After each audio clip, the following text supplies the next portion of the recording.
기도함으로 새벽기도 시작하겠습니다. 하나님 아버지 감사합니다. 오늘도 나아가는 이 기도의 시간이 하나님 가운데서 우리를 다시 한번 바라볼 수 있고 나의 모습을 하나님 가운데 깨달아 돌이킬 수 있는 하루, 새로운 피조물의 하루가 될 수 있도록 주님 인도하여 주옵소서. 살아계신 우리 주 예수 그리스도의 이름 받들어 기도합니다. 아멘.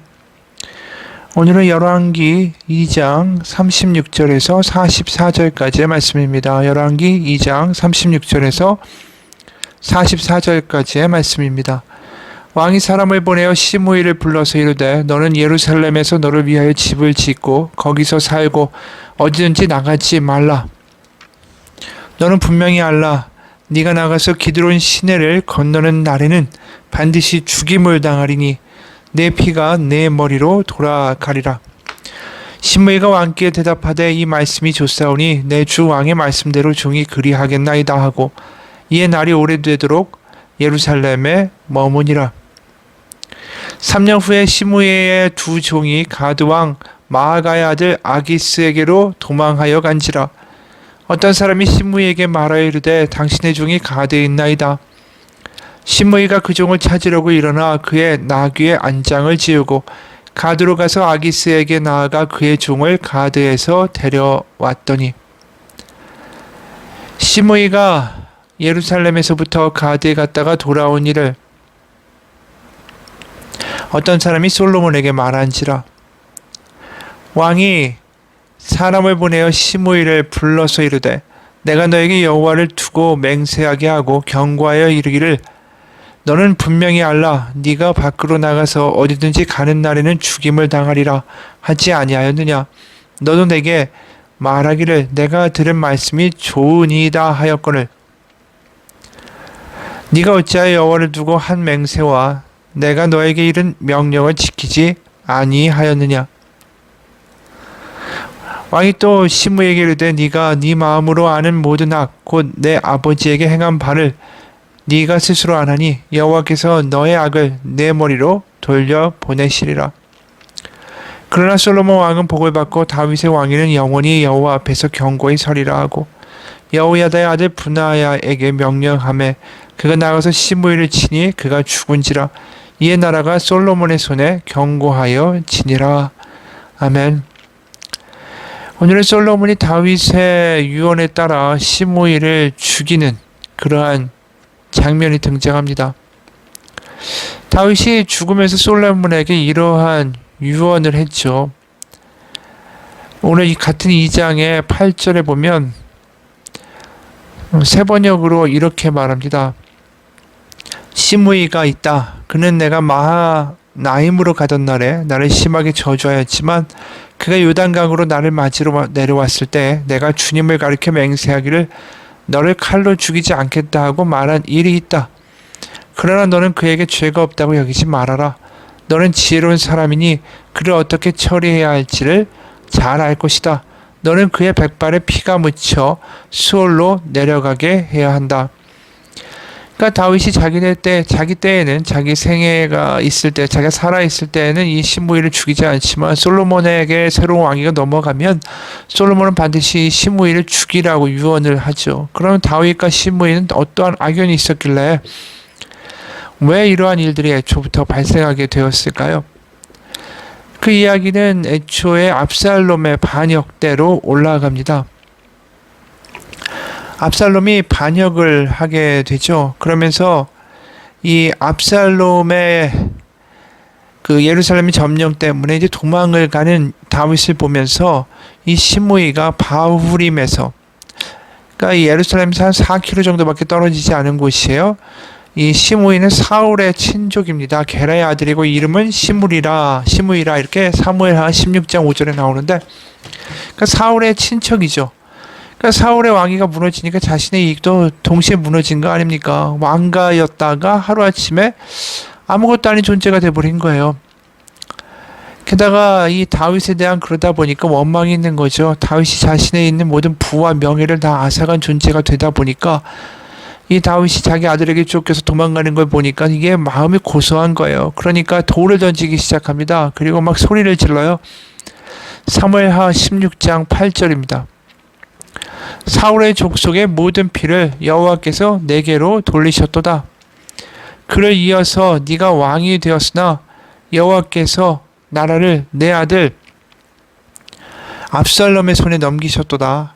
보라, 너는 피를 흘린 자임으로 화를 자초하였느니라 하는지라. 이렇게 외친다라는 것이죠.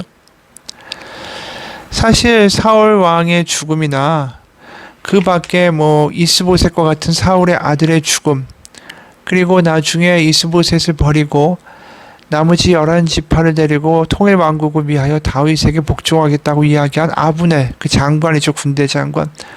그 사람의 죽음도 사실은 아무것도 다윗과는 연관되어 있지 않습니다. 아브넬을 죽인 거 이런 기타의 죽음들도 다 어떻게 보면 다윗의 부하 요압이나 다른 어떤 하나님의 뜻대로 죽음을 당한 사람들의 이야기지, 이게 다윗이 직접 나서서 내가 죽이고 왕권을 빼앗으리라고 한 적이 없다라는 거죠. 그런데도 이 시므이는 모든 것이 지금 다 바로 이 다윗의 계산이다 라면서 그 피를 흘렸기 때문에 네가 그 피의 보답을 받는 것이다 라고 이제 저주를 하는 겁니다. 그러니까 그 이야기를 들은 이제 아비새, 바로 요압의 동생이죠. 어떻게 죽은 개가 같이 어찌 내 주 왕을 저주합니까? 내가 칼로 베겠습니다. 그랬더니 이제 그걸 다윗이 멈추게 하시죠. 그러면서 여호와께서 그에게 명령하신 것이니 그가 저주하게 버려두라 하면서 이제 도망을 가게 됩니다. 하지만 여기서 끝나지 않죠. 결국 압살롬은 죽게 되고 다윗은 돌아오게 됩니다. 그러니까 이제 난리가 나지 않습니까? 시므이가 사무엘하 19장에 보면 17절 그 이하에 사무엘이 이제 맨발로 뛰어나갑니다. 근데 그냥 나가지 않아요. 베냐민 사람, 자기가 베냐민 지파 사람이죠. 당연히 사울의 친척이니까 베냐민 사람 1000명을 데리고 나아가서 왕에게 무릎을 꿇고 이렇게 얘기합니다. 사무엘하 19장 19절입니다. 왕께 아뢰되 내 주여 원하건대 내게 죄를 돌리지 마옵소서. 내 주 왕께서 예루살렘에서 나오시던 날에 종의 패역한 일을 기억하지 마시오며 왕의 마음에 두지 마옵소서. 왕의 종 내가 범죄한 줄 아옵기에 오늘 요셉의 온 족속 중 내가 먼저 내려와서 내 주 왕을 영접하나이다. 얼마나 뻔뻔해요. 자기가 있는 대로 저주해놓고 자신이 잘못했는데 기억하지 마옵소서 이렇게 이야기하면서 엎드린다는 거예요. 근데 혼자 오지도 않았어요. 이 사람 굉장히 계산적인 사람인 거죠. 베냐민 지파의 사람을 1000명이나 데려왔습니다. 그러니까 한마디로 베냐민 지파를 통째로 대표해서 데려온 거예요. 그러니까 지금 가뜩이나 내전을 통해서 나라가 뒤집어져 있는데, 게다가 다윗을 버리고 압살롬을 지지한 지파들이 많은데, 그 상황에서 자기가 보복하겠다고 사람을 죽이기 시작하면 그 압살롬을 따랐던 많은 지파들이 가만히 있겠습니까? 결국은 내전이 다시 발발하는 결과를 가져오겠죠. 그러니까 지금 이 시므이가 와가지고 그 기회를 노리고 나서 바로 이제 빕니다. 그러니까 이 전에 아비새가 죽이고자 할 때 다윗이 말렸죠. 이번에도 또 죽이려고 할 때 또 말립니다. 다윗이. 그러면서 뭐라고 하냐면, 네가 어찌 나와 원수가 되고자 하느냐? 어떻게 이스라엘 가운데서 사람을 죽이겠느냐? 내가 오늘 이스라엘의 왕이 된 것을 내가 알지 못하리요. 그러니까 다시 통합을 시켜야 되는 왕으로서의 그 직무를 자기가 맡았다라는 이야기를 하는 거예요. 그러다 보니까 죽일 수가 없는 거죠. 화해가 돼야 되고 통합이 돼야 되고, 비단 시므이뿐이 아니라 자신을 배신하고 압살롬을 따랐던 모든 그 지파와 사람들을 다 끌어안아야 하기 때문에 이 시므이를 죽이지 않고 용서해 줍니다. 하지만 이제 문제가 있죠. 왜냐하면 시므이가 한 말을 그대로 이 용서해 준 꼴이 되다 보면 사울의 죽음과 요나단, 이스보셋, 아브넬의 모든 죽음 가운데 이 다윗의 뭔가의 그 연류가 되어 있다. 그래서 그 말이 맞기 때문에 양심이 찔려서 다윗이 그를 죽이지 못하는 거다. 이런 식의 여러 가지 이야기들이 있을 수 있는 거죠. 게다가 이 시므이가 우리가 봐서 알지만 사울의 친족이고 자신의 이익을 빼앗긴 것에 분해서 그 이야기를 가지고 앞에 나와서 저주를 하고, 그러면서 자신의 그 베냐민 지파를 자기가 하나로 이제 대표처럼 나와서 사울의 원수를 갚는 거다. 하나님이 저를 벌하신다. 다윗을 벌하신다. 이런 식의 어떤 논리로 다 베냐민 지파의 어떤 영향력을 행사하고 있었던 거죠. 그러니까 비록 이제 다윗이 돌아오지만 여전히 마음에는 이 다윗을 수긍하지 않는 마음이 많은 거죠. 1000명이나 되는 베냐민 지파의 사람들을 데리고 온다. 아직도 베냐민 지파의 영향력이 상당하다라는 거예요. 그리고 이 사람이 계속해서 이 부정적인 말들과 이상한 말들을 퍼뜨리면 이 나라에 자꾸만 균열이 생길 수 있는 아주 문제가 되는 위인이었다라는 거죠.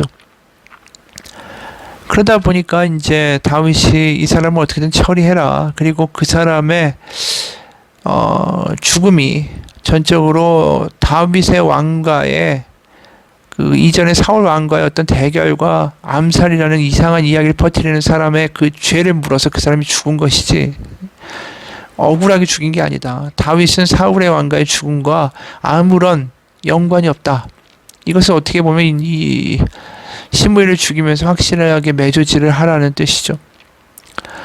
요압이 죽고 나서 이제 시므이가 기고만장해졌을 거 아닙니까? 사실은 요압이 죽으면서 이 다윗을 따르던 자신을 위협할 수 있는 어떤 존재들이 이제 죽어나가는 걸 보며 이제 유다 지파뿐이 아니라 여러 지파들을 다 끌어안는 솔로몬의 모습을 보면서 이제 자기도 이제 죽지 않겠구나라는 생각을 했겠죠. 그리고 실제로 솔로몬이 이 사람을 예루살렘에 불러서 너는 예루살렘에 머물러라. 그 이유는 이제 베냐민 지파에 계속 남아 있으면서 바울임이라는 지역에서 계속해서 그 세력을 구축하고 문제를 일으키는 것을 이제 솔로몬이 원치 않았기 때문이죠. 결국 이제 예루살렘으로 불러서 격리를 시킵니다. 그리고 이제 벗어나지 말라고 그랬는데 3년쯤 지나니까 이제 이 사람이 기고만장해진 거죠. 그러면서 자신의 종이 가드, 블레셋 지역으로 도망을 갑니다. 그런데 그 종을 잡겠다고 이 예루살렘을 벗어나요. 그리고 그것을 다른 사람이 이르게 되죠. 고발하니까 결국은 이제 솔로몬이 그 빌미로 분명하게 이 시므이를 죽이게 됩니다. 그리고 너의 죽음은 네가 다윗에게 지은 그 죄에 대한 대가로 죽는 것이고 네가 나하고 또 하나님께 맹세한 것을 어긴 죄로 죽는 것이다 라는 분명한 명분을 세워서 베냐민 지파도 그거에 수긍할 수밖에 없는 거죠. 그래서 이제 시므이를 공개적으로 죽이게 됩니다. 이 시므이라는 사람을 보면 어떤 생각이 듭니까? 굉장히 자신의 이익을 위해서 여러 사람들을 조종하는 데 탁월한 능력이 있다는 걸 보여주죠. 사울의 친족으로 자신의 이익과 자신의 명성이 이제 금이 가기 시작하자 베냐민 지파를 회유하고 또 자신의 목숨이 위험하게 되니까 베냐민 지파를 조종해서 1000명을 데리고 그 앞에 와서 무언의 압력을 행사하는 거죠. 여기서 다윗이 자신을 죽이면 결국 모든 것이 뒤집어져서 도화선이 돼서 다윗이 결국 죽게 될 걸 뻔히 알기 때문에 뻔히 다 알고 와서 용서해달라고 뻔뻔하게 이야기하는 거 아닙니까? 그리고 분명히 약속을 했는데도 불구하고 자신의 종 재산이죠. 그 당시에는 자신의 재산이 가드 지방으로 도망을 가니까 그걸 잡겠다고 뛰어서 이제 예루살렘을 벗어나는 모습을 보면 철저하게 자신의 어떤 이익과 자신의 재산과 자신의 부에 대해서 집착했던 사람이다. 그래서 그것을 축적하고 이용하기 위해서 다른 사람들을 오히려 조종하기에 능한 사람이다라는 걸 우리가 분명하게 알 수 있다라는 것이죠. 맞습니다. 겉으로 보면 굉장히 명분이 있는 사람같이 보여요. 사울의 억울한 죽음이다. 다윗은 악한 자다. 내가 그 사람을 분명히 사울을 죽인 걸 알고 있다. 저 사람에게 대응하는 것이 하늘의 뜻이다. 그리고 내가 올바른 말을 했는데 다윗이 날 죽일 수 있기 때문에 여러분 같이 가서 나와 함께 뜻을 봅시다. 이런 식으로 조종을 해서 1000명을 데리고 나가고 종이 가면 잔악하게 어떻게든 잡아와서 자신의 재산을 잃지 않으려고 하고 그러니까 모든 것보다 자신의 이익이 앞서기 때문에 예루살렘을 떠나지 않겠다라는 말 여호와께 맹세한 거 그거 중요하지도 않은 거예요. 자신의 재산을 지키고 자신의 부를 지키고 자신의 이익을 보호하는데 명분을 사용하고 다른 사람들을 이용하는 굉장히 이기적인 사람이다라는 걸 우리가 전체적으로 볼 수 있다라는 것이죠. 이러한 이기적인 명분을 가지고 실제적으로 마음속에는 이기적인 생각이 가득하지만 대외적으로는 굉장히 대의의 명분을 가지고 이야기하는 사람들이 이 시므이와 같은 사람들이 바로 신약에선 바리새인이죠. 그들의 주장은 대의적으로는 굉장히 영적이었어요. 우리가 하나님의 율법을 잘 지키지 않아서 나라가 망하고 바벨론에 70년 동안 끌려갔었다. 우리가 하나님의 율법을 잘 지키면 하나님이 기뻐하시며 우리 가운데 다윗의 왕국의 영광을 회복시키실 것이다 라는 대의 명분을 걸은 거예요. 그러니까 율법을 지켜서 하나님의 어떤 나라를 회복하자. 하지만 사실상 그들의 마음에는 뭐죠? 율법을 이용해서 자신의 지위와 자신의 명성과 자신의 이익과 자신의 부를 증대하고자 하는 근본적인 이기적인 마음이 더 많았다라는 거죠. 그러니까 우리가 참 그래요. 하나님을 믿는다고 하면서도 사실은 내 이익을 추구하고 있는 모습들이 우리 가운데 여전히 있다라는 것입니다. 그러면서 이제 바깥으로는 명분을 굉장히 선하게 이야기하지만 근본적으로는 내 이익과 내 기분이 나빠서 하는 행동들이 얼마나 많은지 몰라요. 교회 안에서도 편을 갈리는 경우가 있습니다. 이게 옳다, 저 사람들이 문제다, 이런 식으로 이제 지적질을 하면서 교회가 편이 갈리는 경우가 있는데, 이 가만히 보면 이게 뭐 겉으로 대의 명분은 굉장히 뭐 근사한 것처럼 보여야 하지만 잘 가다 보면 한 사람이 이제 기분이 나빴어요. 누구에 대해서. 마음이 상했습니다. 그럼 옆에 사람한테 가서 이야기해요. 야, 쟤 좀 저러지 않냐? 쟤 보통 때도 저렇게 행동을 하고 교회에서 문제가 있어. 이러면서 이제 그 사람에 대해서 험담을 하기 시작하죠. 원래 목적은 뭡니까? 원래 이유는 자신이 저 사람에 대한 기분 나쁜 거예요. 그러면서 자신을 어떻게 보면 기분 나쁘게 하는 그 사람을 딴 사람한테 이야기하면서 편을 만들기 시작하죠. 그러면서 내 편과 아닌 편으로 이제 가르기 시작해요. 그러면서 이제 겉으로는 교회가 전체적으로 더 덕이 있어야 되고 저렇게 행동하는 거 문제가 있습니다. 이런 식으로 이제 이야기를 하죠. 하지만 근본적으로 그 사람에 대한 기분이 나쁜 거예요. 그러다 보니까 우리가 근본적으로 우리의 마음을 참 잘 살펴봐야 됩니다. 우리가 하는 모든 행동의 동기들이 하나님을 위한 것인지 아니면 내가 어떤 내 기분에 따라서 어떤 내 이익을 위해서 내 감정 때문에 무엇을 행하고 있는가, 이거 잘 구별해야 된다라는 거죠. 우리의 행동의 동기가 하나님을 위해서인지 본질적으로 이기적인 나를 위해서인지를 잘 구분해 볼 줄 알아야 돼요. 그러니까 우리가 하나님을 위해서 일한다고 하지만 근본적으로 나를 위해서 하게 되면 하나님은 그 모든 것에 대하여 하나님 기억하지 않으십니다. 전에도 찬양을 너무나도 근사하는 어느 집사님이 찬양을 통해서 많은 사람들에게 은혜를 끼쳤으니 나는 천국에 가서 하나님이 큰 보상을 주실 거야, 그런 꿈을 꿨는데 거기에 하나님, 제가 올린 찬양의 그 소리가 이 항아리에 있습니까? 그러니까 하나님이 맞다, 그 항아리를 지켜봐라. 그랬더니 항아리를 보니까 거기에 담겨있는 하나님을 향한 찬양이 거의 안 들어있는 거예요. 조금 들어있는 거죠. 텅 비어있는 거예요. 그러니까 말하는 거죠. 내가 하나님께 그렇게 찬양하고 사람들이 그렇게 감동받았는데, 하나님께 올린 찬양이 그렇게 많았는데 왜 하나님 제가 드린 시간을 이렇게 적게 쳐줍니까? 그랬더니 하나님의 응답은 그거죠. 그동안 너는 나를 위해 노래한 게 아니라 너를 위해 노래했다라는 것입니다. 사람들에게 인정받고 정말 은혜롭습니다. 신앙이 좋으신 것 같아요. 너무 감동입니다. 이런 이야기에 자기가 스스로 도취된 거죠. 우리가 하나님을 위해서 하는 것인지 정말 내 이익을 위해서 하는 것인지 바리새인들은 분명하게 그걸 구별할 줄 알았어야 돼요. 그들의 마음이 하나님을 위해서 한 게 아니라 자신의 이익을 위해서 한 것이다 라는 것을 정확하게 지적하신 분이 예수님이고, 그리고 자신의 본 모습들이 들켜가니까 바리새인들이 결국 한 건 예수님을 죽여버리자라는 것이죠. 여러분, 하나님은 그러기 때문에 항상 우리에게 주신 중요한 계명이 뭡니까? 하나님을 사랑하고 이웃을 사랑하라는 거죠. 여기에는 어느 곳에도 어느 명령에도 이기적인 어떤 동기가 숨어 있으면 안 된다라는 얘기예요. 결국은 하나님 사랑, 이웃 사랑, 결국 뭡니까? 이기적인 동기가 죽어야만 가능한 거예요. 그러니까 이기적인 동기를 죽이라. 내 안에 있는 이기심을 죽이라. 그게 하나님의 가장 큰, 어떻게 보면 두 개의 하나님 사랑, 이웃 사랑의 전제가 되는 것이죠. 그래서 우리가 갈라디아서 2장 20절에 내가 매일 죽노라. 뭐가 죽는 겁니까? 그냥 이기적인 나의 이기주의, 이기적 마음, 이러한 것들이 죽어야 하나님이 내 안에서 사신다라는 거 아닐까요? 미국의 개척 시절에 어느 산골 마을에 한 목사님이 새로 부임해 오셨습니다. 모두가 크게 환영했고 교회 분위기도 좋았습니다.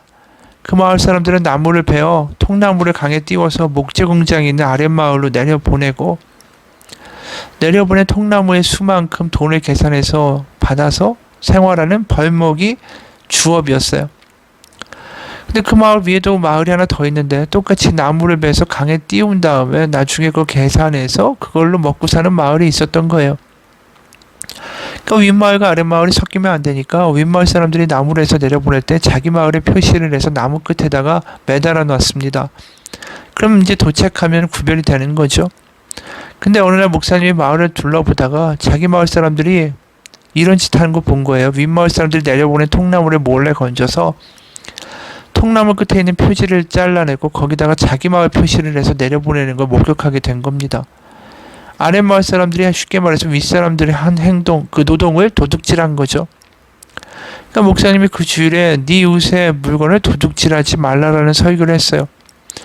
예배를 마친 후에 교인들은 큰 은혜를 받은 것처럼 보였죠. 그럼 이제 멈추겠지. 웬걸? 근데 여전히 윗마을 통나무를 건져내는 거예요. 그 다음 주에 삼가 모든 탐심을 물리치라 설교를 했어요. 교인이 은혜를 받고 교인들이 나가는 것 같았어요.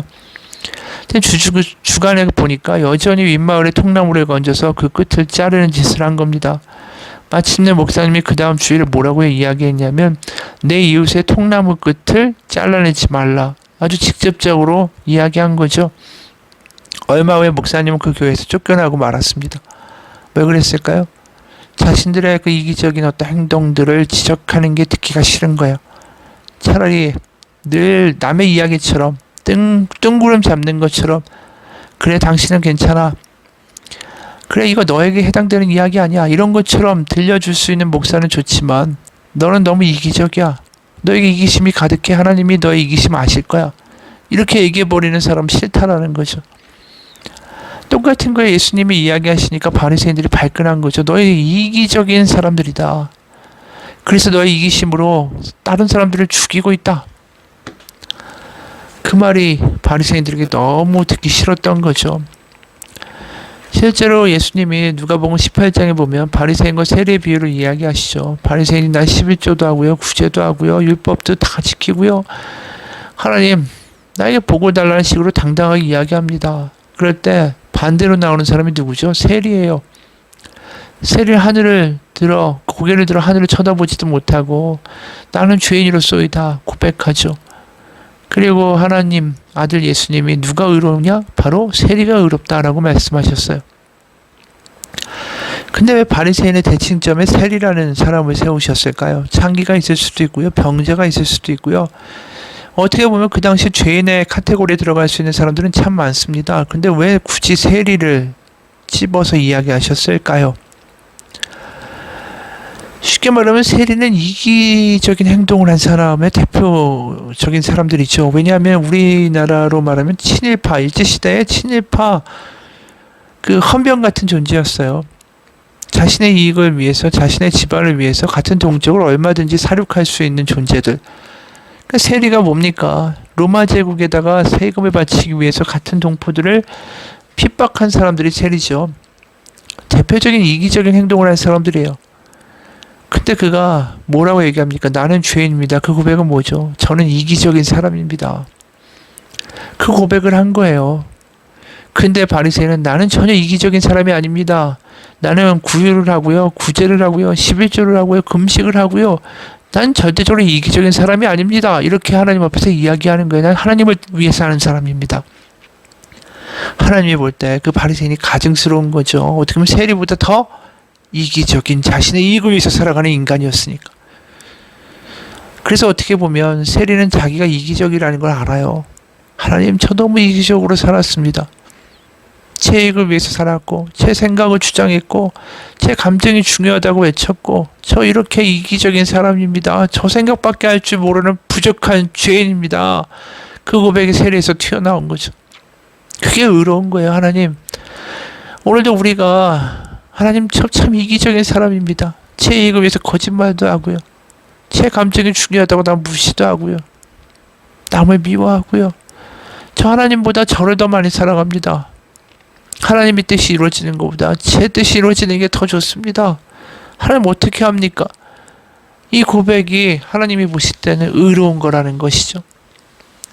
오늘도 그런 의로운 고백 가운데 나아가는 우리의 삶이 되기 원합니다. 같이 기도하겠습니다. 하나님 아버지, 우리는 항상 내가 의식하지도 못하는 사이에 이기적인 사람들입니다.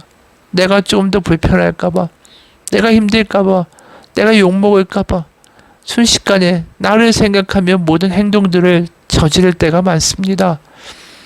나의 행동의 동기가 나를 위한 것이고 내가 하나님을 믿는 것도 나를 위한 것이라면 하나님, 우리는 정말 죄인입니다. 남을 돕는 것도 나의 이익을 위해서 하고 남에게 보여지는 것 역시 나의 이익을 더 높이기 위해서 하는 바리새인 것 같다면 하나님, 우리의 죄를 용서해 주시고 본능적으로 아직도 두려워해서 이기적으로 나를 보호하기 위해서 나를 위해서 살아가는 이런 연약한 나를 용서하시고 우리 안에 성령으로 충만케 하사 하나님 아버지가 계시기에, 나를 돌보시는 그분이 계시기에 나를 지키려는 이기적인 모든 욕구들과 행동들을 멈추고 하나님을 사랑하고 이웃을 사랑할 수 있는 하나님의 자유의, 하나님의 자녀로서의 삶을 살게 하여 주옵소서. 살아계신 우리 주 예수 그리스도의 이름 받들어 기도합니다. 아멘.